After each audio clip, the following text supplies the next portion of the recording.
ஆத்ம ஆன்மீக அன்பர்களுக்கு எனது அன்பான வணக்கங்கள். மேஷ ராசிக்காரர்களுக்கு இனி வரக்கூடிய காலங்கள் எப்படிப்பட்ட அற்புதமான பலன்களை கொடுக்க போகுதுன்னு பார்க்கலாங்க. மேஷ ராசியை பொறுத்த மட்டும் இப்போ இருக்கக்கூடிய காலங்கள் உங்களுக்கு சரியான அமைப்பில் தாங்க இருக்குது. 7 சனியில் இருக்கிறேங்க, அது வக்கர பயிற்சியாக இருக்குது, நான் எப்படி இருப்பேன்னு தெரியல, இப்போ நீங்கள் நான் சரியாக இருப்பேன்னு சொல்கிறீங்க, எனக்கு அது புரியலை, நீங்கள் தெளிவாக சொல்லுங்கன்னு சொல்கிறது எனக்கு கேட்குது. அதாவது 2ஆம் இடத்தில் இருக்கக்கூடிய சுக்கிரன் வலுவாக இருப்பது ஒரு நல்ல அதிர்ஷ்டத்தை தரக்கூடியது தாங்க. அதே போல் 11வது இடத்தில் இருக்கக்கூடிய ராகு உங்களுக்கு அதுவும் அதிர்ஷ்டத்தை தரக்கூடியது. அப்படி பார்த்தீங்கன்னா 2வது இடத்துலையும் 11வது இடத்துலையும் சேர்ந்து உங்களுக்கு நல்ல பலன்களை கொடுக்கக்கூடியதாக தாங்க இந்த காலகட்டம் இருக்குது. சுக்கிரனும் ராகுவும் உங்களுக்கு நல்ல நிலையில் இருப்பது ஒரு நல்ல அமைப்புங்க. அது எப்படின்னு பார்க்குறீங்களா? பண வரவு ஏற்படும். மேஷத்திற்கு பண வரவு நல்லபடியாக இருக்கக்கூடிய அமைப்பை கொடுக்கறது யாருன்னு பார்த்தீங்கன்னாக்கா ராகுவும் சுக்கிரனும் உங்களுக்கு பண வரவை ஏற்படுத்தி கொடுக்குறாங்க. அதே போல் யோகாதிபதியான சூரியன் 4வது இடத்துல புதனோட இருந்து உங்களுக்கு நல்ல அமைப்பில் இருக்கிறது இன்னும் சிறப்புங்க. வீடு வாங்கலாம், வாகனம் வாங்கிறது, இதை பற்றி ஏதாவது நீங்கள் ஏற்கனவே பிளான் போட்டு வச்சுருக்கீங்கன்னா அந்த பிளானுக்கு எல்லாம் இந்த காலகட்டம் உங்களுக்கு சிறப்பானதாக இருக்குங்க. இது வரைக்கும் சொந்த வீடே இல்லைங்க, வீடு இல்லாமல் தான் இருக்கும், ஆனால் வாங்கணும்னு நினைக்கிறோம், தள்ளி போய்கிட்டே இருக்குது அப்படின்னு நினைக்கக்கூடியவர்களுக்கு கூட வீடு அமையும் யோகம் இப்போ இருக்குதுங்க. எல்லாமே ஓரளவுக்கு உங்களுக்கு நிறைவாக இருக்கக்கூடிய சிறப்பான காலமாக இந்த காலம் இருக்குது. இப்போ நீங்கள் நினச்சிங்கன்னா உங்களுக்கு சரியான அமைப்பு ஏற்பட்டுடும். உங்கள் பொருளாதாரம் எவ்வளவோ, உங்களுக்கு எப்படியெல்லாம் பிளான் இருக்குதுன்னு இது நாள் வரைக்கும் பிளான் போட்டு வச்சுருந்தா அதன்படி செயல்பட்டாலே போதும், உங்களுக்கு சரியான அமைப்பு ஏற்பட்டுடுங்க. அதே போல் மேஷ ராசிக்கு 6ஆம் இடம் மிக சுலபமான காலமாக இருக்குதுங்க. அதாவது இது நாள் வரையிலும் கடந்து வந்த காலத்தில் கடன் தொல்லை அதிகமாக இருந்திருக்கலாம். கடன் பிரச்சனை எந்த மேஷ ராசிக்கெல்லாம் அதிகமாக இருந்துச்சோ அவங்களுக்கு கடன் தொல்லையில் இருந்து வெளிவருவதற்கான காலகட்டம் இதுதாங்க. 6ஆம் இடம் உங்களுக்கு சிறப்பான அம்சத்தை கொடுக்கக்கூடியதாக இருக்கிறதுனால கடன் உங்களுக்கு பெரிய அளவில் இனி பாதிப்புகள் ஏற்படுத்தாது.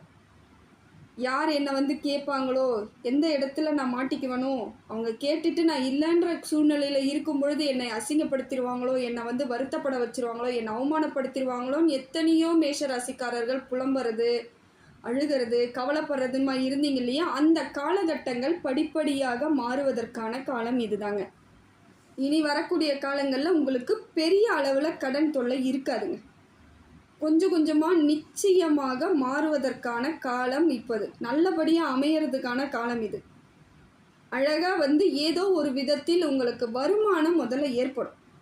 வருமானம் இருந்தால் தானேங்க நான் கடனை அடைக்க முடியும் நீங்கள் சொல்கிறது தெரியுது. வருமானமே இல்லாதனால தாங்க கடனை கொடுக்கக்கூடாதுன்னாங்க நான் நினைக்கிறேன்.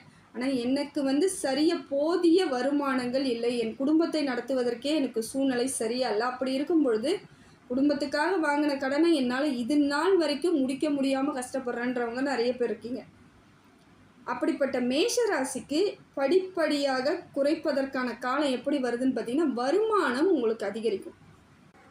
நீங்கள் செய்யக்கூடிய தொழிலில் இப்போ மாற்றம் ஏற்படுங்க. ஏதோ ஒரு விதத்தில் உங்களுக்கான நன்மைகள் இந்த காலகட்டத்தில் நடக்கும் பொழுது வருமானம் அதிகரிக்கும். நல்ல நேரம் மேஷத்திற்கு வந்ததன் காரணமாகவே வருமானம் அதிகரிக்கும். அதாவது 9வது இடத்துல குரு பகவான் இருந்து பார்க்கறது உங்களுக்கு பாக்கியம் தாங்க. பாக்கியத்தை நிறைவேற்றுறாருங்க. நீங்கள் எல்லா விதத்திலும் இனி கவலைப்பட தேவையில்லை. 7 சனியில் நான் ஜென்ம சனியில் இருக்கிறேன், விரயச்சனியில் இருக்கிறேன், பாதச்சனியில் இருக்கிறேன்னு எல்லாரும் புலம்பினாலும் மேஷராசி அப்படி புலம்புவதற்கான வாய்ப்புகள் இல்லை.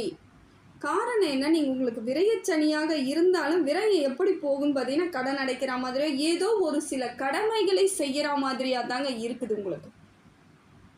ஏன்னா குரு பகவான் உங்களுக்கு 9வது இடத்துல இருந்து நல்லபடியான ஒரு வாழ்வாதார மாற்றத்தை ஏற்படுத்தி கொடுத்துட்டு இருக்காரு. அப்போ மேஷத்திற்கு இது நல்ல நேரமாக தாங்க இருக்குது.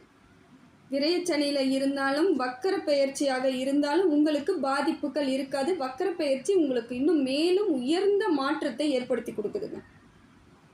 குரு பகவான் உங்களுக்கு நல்ல இடத்துல இருந்து பல நன்மைகளை ஏற்படுத்துகிறார். குரு சரியாக இருந்தாலே பெரும்பாலான பிரச்சனைகள் தன்னால் தீந்துடும். அதனால் வரக்கூடிய காலங்களில் குரு பகவான் மூலமாக உங்களுக்கு பலன் பல மடங்கு கிடைக்கும். அதுலேயும் பார்த்தீங்கன்னா திருமணம் நடக்காத இருக்கிறவங்களுக்கு நிச்சயமாக திருமண யோகம் உண்டாங்க. திருமணம் நல்ல வரன் அமைவதற்கான காலகட்டத்தை குரு பகவான் உங்களுக்கு கொடுக்குறாரு.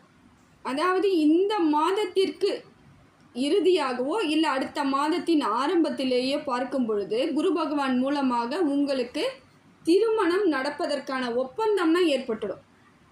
உடனடியாக திருமணம் நடக்கும்னா அப்படியே திருமணம் நடக்கும்னு கிடையாது, அதற்கான ஒப்பந்தம் ஏற்படும். ஆணாக இருந்தாலும் சரி பெண்ணாக இருந்தாலும் சரி மேஷராசிக்காரர்களுக்கு அவங்க துணை யாருன்னு கரெக்டாக கன்ஃபார்மாக கண்டுபிடிக்கிற காலகட்டமாக கூட இது இருக்குது. அதை நிச்சயதார்த்தம் பண்ணுறது, பூ முடிக்கிறது சொல்லுவாங்க, இல்லை பூ வைக்கிறது சொல்லுவாங்க. அதாவது இரு வீட்டார்கள் சம்பந்தம் பேசுவதற்கான காலகட்டம் இந்த காலகட்டம் அருமையாக இருக்குதுங்க. அதனால் இப்போ பார்க்கும் பொழுது உங்களுக்கு மேஷராசியை பொறுத்தவரையிலும் குரு பலன் உங்களுக்கு நல்ல இடத்தில் நல்ல மாற்றத்தை ஏற்படுத்தி கொடுக்கறதுனால தாராளமாக திருமணம் செய்யக்கூடிய யோகம் பெற்றவர்களாக இருக்கிறீங்க. அதே போல் மேஷராசிக்கு இந்த காலகட்டம் எப்படி இருக்குன்னு பார்த்தீங்கன்னாக்கா 3ஆம் இடத்திற்கு சுக்கிரன் இருக்கிறார். 3ஆம் இடத்துல சுக்கிரன் இருப்பது உங்களுக்கு இந்த காலம் சிறப்பு மிக்க காலமாக மாற்றி கொடுக்குதுங்க. சுக்கிர பகவான் மட்டும் ஒரு ராசியில் சரியான இடத்துல இருந்து சரியான அமைப்பில் இருந்துட்டாலே உங்களுக்கு பொருளாதார ரீதியாக இருந்து வந்த பல சிக்கல்கள் அதுவாக தீர்ந்து போயிட்டுன்னு அர்த்தம். எப்படியோ வருங்க, அது எப்படி வரும், இப்படி வருமா அப்படி வருமானலாம் கிடையாதுங்க. உங்களுக்கு கரெக்டாக என்ன வரணும் எப்படி வரணுமோ அது இறைவன் மூலமாக தருவது தான். சுக்கிரன் வலுவாக இருந்தால் கிடைக்கக்கூடிய பலன்கள் உங்களுக்கு சிறப்பு மிக்கதாக இந்த சுக்கிர பகவான் இருக்கார். அதே போல் 6வது இடத்துல உங்கள் ராசிநாதன் இப்போ இருக்கிறாருங்க. 6வது இடத்துக்கு வர்றது ரொம்ப சிறப்புங்க. 6வது இடத்துல இருந்து எனக்கு என்ன பலனங்க கொடுத்துருவாரு அப்படின்னு நீங்கள் எதிர்பார்க்குறீங்கன்னா இது நாள் வரைக்கும் இருந்து வந்த எதிர்ப்புகள்லாம் விலகிறதுக்கான காலம் உருவாகுதுன்னு அர்த்தங்க. எப்படியோ ஒரு எதிர்ப்புகள் இருந்துக்கிட்டே இருக்கும். எதிர்ப்புகள் இருந்தாலே நாம் மேலே ஓங்கி வளர முடியாத சூழ்நிலை ஏற்பட்டுடும். ஏதோ ஒரு சூழ்நிலையில் நம்மளை அப்படியே போட்டு அமுத்தி வச்சுக்கிட்டே இருப்பாங்க இல்லையா, அப்படிப்பட்ட காலங்கள் இப்போ மாறப்போகுதுன்னு அர்த்தம். உங்களை இனிமேல் எதிரியாக யாரும் நினைக்காத அளவுக்கு உங்கள் ராசிநாதன் உங்களுக்கு சப்போர்ட் பண்ணுறாரு. அதனால் முதல்ல என்ன பண்ணுறாரு, உங்கள் கூட இருக்கிற எதிரிகளை அவங்களே விலக வச்சிடுறாரு. எப்படியோ ஒரு விதத்தில் உங்ககிட்ட பகை பாராட்டிக்கிட்டு இருந்தவங்க கூட தன்னால் அவங்களே அந்த எதிர்ப்பை குறைச்சிக்கிட்டு அப்படியே போய்கிட்டே இருப்பாங்க. இந்த நாள் வரைக்கும் உங்களை ஏதோ ஒரு விதத்தில் கஷ்டப்படுத்திக்கிட்டே இருந்திருப்பாங்க. பேசியே உங்களை கொண்டவங்க நிறைய பேர் இருக்கலாம், அவமானப்படுத்தியிருக்கலாம். சில விஷயங்களை உங்களுக்கு தராத அளவுக்கு, உங்களுக்கு கொடுக்க கிடைக்காத அளவுக்கு அவங்க அந்த அளவுக்கு உங்களுக்கு ரொம்ப தொல்லை பண்ணிகிட்டு இருந்திருப்பாங்க. அதெல்லாம் இயற்கையாகவே குறைஞ்சிரும். அதனால் கொஞ்சம் இப்போ நீங்கள் பார்த்தீங்கன்னா உங்களுக்கு எதிர்ப்புகள் குறையக்கூடிய காலகட்டத்தில் இருக்கிறதுனால நீங்கள் முன்னேற்றம் அடையக்கூடிய காலகட்டமாக மாறிடுதுங்க. இந்த காலம் யோகமான காலத்தை அமையக்கூடிய காலமாக தான் இருக்குது. இந்த காலம் யோகத்தை அள்ளி கொடுக்கக்கூடிய காலமாக இருக்குது. இந்த காலத்தை நீங்கள் சரியாக கையாளணும். அதே போல் பொதுவாக 6வது இடத்துல செவ்வாய் பகவான் இருப்பது இன்னும் பலம் தாங்க. காரணம் என்னென்னா உடல் ரீதியான பிரச்சனைகள், ஆரோக்கிய குறைபாடெல்லாம் இருந்தவங்களுக்கு தன்னாலேயே செலவு குறையுங்க. மருத்துவ செலவெல்லாம் பார்த்துக்கிட்டே இருப்பாங்க. எனி டைம் ஹாஸ்பிட்டல்லே இருந்தவங்க நிறைய பேர் இருப்பாங்க மேஷத்தில். அப்படி பார்க்கும் பொழுது அவங்களுக்கு சரியான ஒரு மருத்துவம் அவங்களுக்கு புரிதல் ஏற்படும். யாரை பார்க்கணுன்னு தெரியாது, எந்த இடத்துக்கு போய் நம்ம மருத்துவம் பார்க்கணுன்னு தெரியாமல், எந்த நோய்க்கு எந்த மருந்து சாப்பிட்றதுன்னு தெரியாமல் பலர் சிக்கல்லையே நிறைய ஆக்கிக்கிட்டீங்க. வேறு விதமாலாம் பிரச்சனை போயிருக்கும். இந்த மருந்து சாப்பிட்றதுக்கு அந்த மருந்து கொடுத்துருப்பாங்க அந்த டாக்டர் அவருக்கு. ஏன்னா அந்த டாக்டர் எதுக்கு நீங்கள் தெரியாமல் போனதுனால அவர் பொது மருத்துவத்தில் கொடுத்துருக்கலாம். உங்களுக்கான மருந்து, உங்களுக்கான சரியான மருத்துவம் கிடைக்கும் பொழுது அந்த நோய் குறையறதுக்கான வாய்ப்பை செவ்வாய் பகவான் கொடுக்குறார். உடல் ரீதியாக இருந்து வந்த பிரச்சனைகள், சிக்கல்கள் எல்லாம் தீர்வதற்கான காலகட்டம் அது. விரைவில் எல்லாமே சரியாயிடுன்ற அளவுக்கு உங்கள் மனசுலேயும் ஒரு தைரியம் கிடைக்கும். ஏன்னா இது நாள் வரைக்கும் எனக்கு சரியாகாதோ, நான் அவ்வளோதானோன்னு நினச்சிருப்பீங்க. எந்த மருந்து சாப்பிட்டாலும் எனக்கு வந்து ஒன்றுமே குறையலை, எல்லாமே பிரச்சனையாகவே இருக்குன்னு வருத்தப்பட்ட உங்களுக்கு இப்போ பார்த்தீங்கன்னா 6ஆம் இடத்தில் இருக்கக்கூடிய உங்கள் ராசிநாதன் உங்களுக்கு உடல் ஆரோக்கியத்தை ஏற்படுத்தி கொடுக்குறார், உடல் பலத்தை ஏற்படுத்தி கொடுக்குறாரு. அதனால் இனி வந்து உடல் விரைவாக சரியாகக்கூடிய அமைப்பு ஏற்படுதுங்க. அதே போல் உங்களுக்கு நல்ல மருத்துவங்கள், நல்ல மருத்துவர்கள், நல்ல மருந்துகள் கிடைப்பதற்கான வாய்ப்பும் எளிமையாக அதுவே வரும், அதுவே வழிவகை ஏற்படும். உடல்நிலையில் நல்ல மாற்றம் ஏற்படும், மனநிலையில் அதே போல் மாற்றம் ஏற்படும். ஏன்னா உடம்பு சரியில்லைனாலே மனசு தான் ரொம்ப கவலைப்படும், நமக்கு இன்னும் ஆயிடுமோ அப்படிங்கிற பயத்திலே இருந்திருப்பீங்க இல்லைங்களா? அது எல்லாம் சரியாகக்கூடிய காலகட்டம் சரியான அமைப்பில் இப்போ இருக்குது. அதே போல் மேஷராசியில் 50 வயதை கடந்தவர்களுக்கு ஒரு பயம் இருக்கும், பதட்டம் இருக்கும். நமக்கு வந்து இப்போ 7.5 சனி வந்திருக்கே, அதுவும் விரயச்சனி இருக்கே, இப்போ நமக்கு ஏதாவது ஆயிடுமோ, நமக்கு எதாவது பிரச்சனை வந்துடுமோ, தேவையில்லாத வம்பு வழக்கு ஏதாவது வந்துடுமோ அப்படிங்கிற ஒரு மாதிரியான ஒரு எண்ணங்கள் உங்களுக்குள் ஒரு கவலை ஏற்படுத்திக்கிட்டே இருக்கும் மேஷராசிக்கு. அது வந்து அந்த அந்த வயதுக்கு 50 வயது ஆளுக்கு கொஞ்சம் ஒரு பதட்டம், பலகீனம், அது எல்லாம் அந்த மனசு போட்டு குழப்பம், இது எல்லாம் கொடுத்துக்கிட்டே இருக்கும். இப்போ அப்படிப்பட்ட மேஷராசிக்கு ஒரு புரிதல் இருந்தால் மட்டும் போதுங்க, கவலையே படாதீங்க.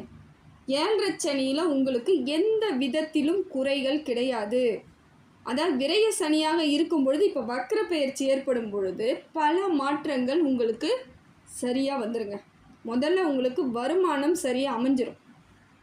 வருமானம் சரியாக அமைஞ்சிட்டாலே நீங்கள் வந்து பல பிரச்சனைகளையும் சிக்கல்களையும் தவிர்த்துடலாம், ஈஸியாக வந்து ஹேண்டில் பண்ணிடலாம். ஏன்னா பொருளாதாரம் இல்லாத பட்சத்துக்கு தான் நமக்கு எல்லா பலமும் இருந்தாலும் பொருளாதாரம் இல்லைன்ற இடத்துல தான் நம்ம எல்லாத்தையும் இழக்கிற மாதிரி ஆயிடுது. இப்போ உங்களுக்கு வருமானத்தை அள்ளி கொடுக்கக்கூடிய காலகட்டம் இருக்கிறதுனால உங்களுக்கு கவலைகளை விட்டு வெளியே வரக்கூடிய காலம்தாங்க இது. ஆனால் என்ன தான் வருமானங்கள் இருந்தாலும் செலவு ஆகிக்கிட்டே இருக்கிற மாதிரி இருக்கும், உங்களுக்கு செலவு இருந்துக்கிட்டு இருக்கும். அதுக்கு ஒரு சிலருக்கு அது சுபவிரய செலவாக கூட மாறலாம். பிள்ளைகளை கல்யாணம் பண்ணுறது, படிக்க வைக்கிறது, வெளிநாட்டுக்கு அனுப்புறது, ஏதோ ஒரு விதத்தில் வீடு கட்டுறது, இடம் வாங்கிறதுன்னு சொல்லிட்டு பொருளாதார ரீதியாக அது சுபவிரய செலவாக மாற்றிக்கொள்ளக்கூடியவர்கள் பலருக்கு. அது இயற்கையாகவே அமையும், அவங்க பிளான்லாம் கூட போட மாட்டாங்க, அதுதான் அவங்களுக்கு அந்த சூழ்நிலை அமையிறது. அப்படி ஒரு விரயம் சுபவிரயமாக அவங்களுக்கு ஒரு சில மேஷராசிக்கு இது அமைந்தே தீருங்க. ஆனால் அதுக்கு கவலைப்பட வேண்டிய அவசியமும் இல்லைன்னு தான் நான் சொல்கிறேன். ஏன்னா வருமானம் அந்த அளவுக்கு உங்களுக்கு பொருளாதார ரீதியாக அந்த கரெக்டாக உங்களுக்கு என்ன இருக்கோ அந்த அளவுக்கு தான் செலவுகள் இருக்கும். கடன் பெரிய உங்களுக்கு வாங்கக்கூடிய அம்சம் இல்லை, கடன் வந்து வராது. ஆனால் இந்த காலகட்டத்தை நீங்கள் பார்க்கும் பொழுது 2027 ஜூன் மாதத்துக்கு அப்புறம் வரக்கூடியது வந்து என்னன்னு பார்த்தீங்கன்னா ஜென்ம சனியாக வரார். அந்த டைம் தான் நீங்கள் வந்து கொஞ்சம் கவனமாக இருக்க வேண்டிய காலகட்டம். ஏன்னா விரச்சனையில் வந்து நான் கவனமாக இருக்கிறேன், இல்லை விரைச்சனையில் தான் நம்ம கவனமாக இருக்கணும்னு நீங்கள் நினச்சாலும் அது வந்து தேவையில்லைன்னு தான் நான் சொல்லுவேன். நீங்கள் கவனமாக இருக்கிறது தப்பு கிடையாது, இருந்தாலும் பயப்பட தேவையில்லை. ஆனால் இந்த ஜென்ம சனியாக மாறும் பொழுது உங்களுக்கு பின்னடைவுகள் ஒரு சில இடங்களில் வந்தே தீருங்க. அது நீங்கள் என்ன பண்ணாலும் உங்களுக்கு முன்னேற்றத்தில் வந்து தடைப்படுற மாதிரியான இடங்களாக மாறக்கூடிய காலம் அந்த காலமாக தான் இருக்குது.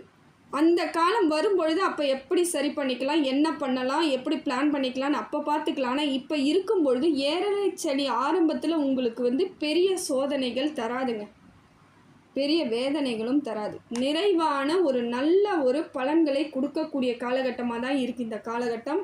நடக்கும் காரியம் அத்தனையுமே உங்களுக்கு யோக பலனை தரக்கூடியதாக இருக்குது. இது வந்து உங்கள் மனசுக்குள்ளே ஒரு நிம்மதியையும் நிறைவான ஒரு சந்தோஷத்தையும் கொடுக்கக்கூடிய காலகட்டம் தான். நீங்களாக எதையாவது போட்டு மனசுக்குள்ளே குழப்பாமல் இருந்துக்கிட்டு கவலைப்படாமல் இருந்துக்கிட்டு இருந்தாலே போதுங்க. ஏன்னா வரக்கூடியது வரட்டும், அந்த டைம் நாம் என்ன பண்ணணும் எப்படி பண்ணணும்னு அந்த டைம் தான் முடிவு பண்ணணும். ஒரு சில விஷயங்களை அந்தந்த நேரங்களில் நம்ம சரி பண்ணாலே அது மட்டும் போய்கிட்டே இருக்கும். அதனால் இப்போ இருக்கக்கூடிய காலம் உங்களுக்கு சிறப்பு மிக்க காலமாக தாங்க இருக்குது. மேஷராசியை பொறுத்தவரையிலும் இந்த காலகட்டம் அற்புத பலன்களை கொடுக்கக்கூடிய கிரக பலன்கள் நல்லா இருக்குது. அதை நீங்கள் அதற்கு தகுந்தாற் போல் கரெக்டாக எடுத்துக்கிட்டு போய்கிட்டே இருந்தீங்கன்னா அத்தனை அம்சங்களும் உங்களுக்கு உரியதாக மாறிடுங்க. எல்லாம் வல்ல இறைவன் எல்லா புகழும் எல்லா செல்வங்களும் எல்லா நேர்மறை ஆற்றலும் உங்களுக்கு கிடைக்கணும்னு சொல்லிட்டு இறைவனை பிரார்த்தனை பண்ணுறேங்க. ஆத்மா ஆன்மீக சேனலுக்கு சப்ஸ்கிரைப் பண்ணாதவங்க சப்ஸ்கிரைப் பண்ணிக்கோங்க. நன்றி, வணக்கம்.